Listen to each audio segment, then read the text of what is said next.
चलिए भक्त हनुमान जी महाराज से कले कि हनुमान जी महाराज एक कलयुग की शिक्षा देवता रुद्रावादी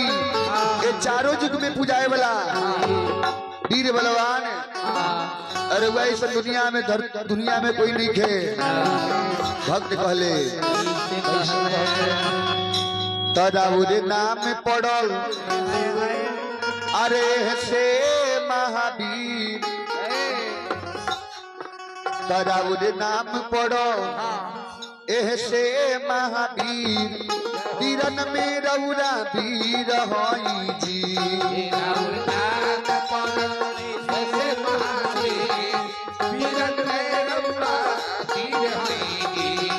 राउर नाम पड़ो एह से महावीर वीरन में रौरा वीर होई जी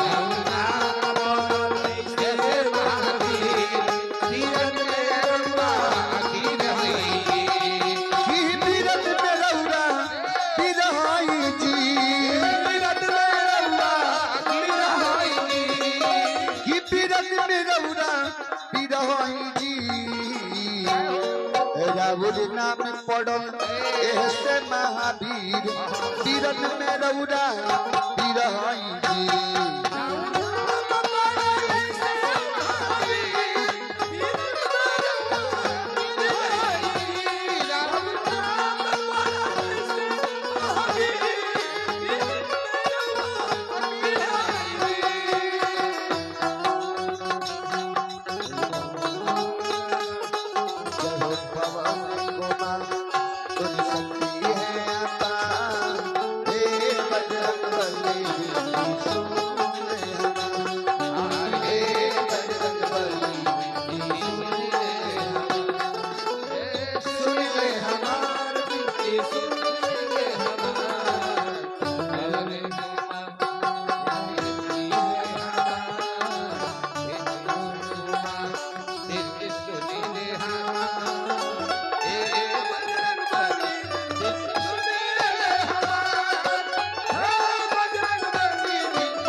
हनुमान जी से की हनुमान जी महाराज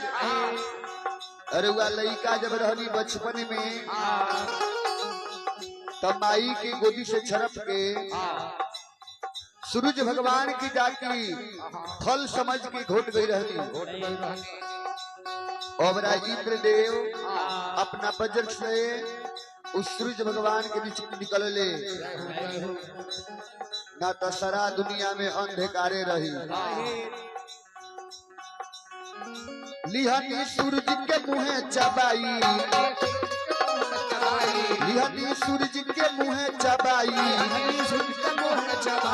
इंद्रा दिहले वज्र चलाई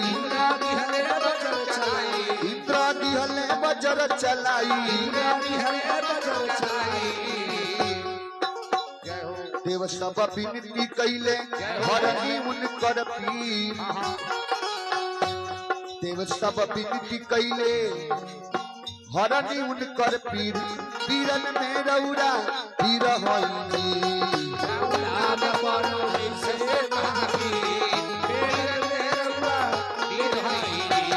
राउर नाम पड़ल एह से महावीर वीरन में रौरा वीर होई जी नाम पड़ल से महावीर वीरन में रौरा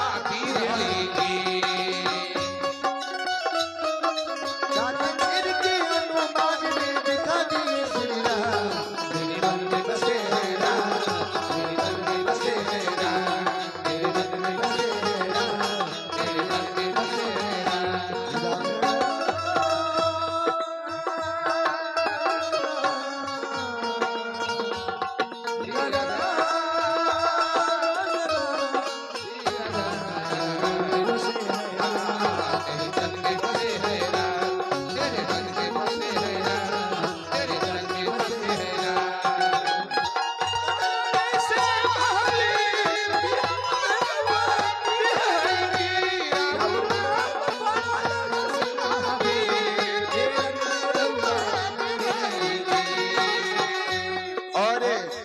भक्त हनुमान जी से कहले कि हनुमान जी महाराज एक कलयुग के कौन भक्त राउर नाम नहीं के जानो घर घर ध्वजा फहरेला राउर राउर महिमा जाने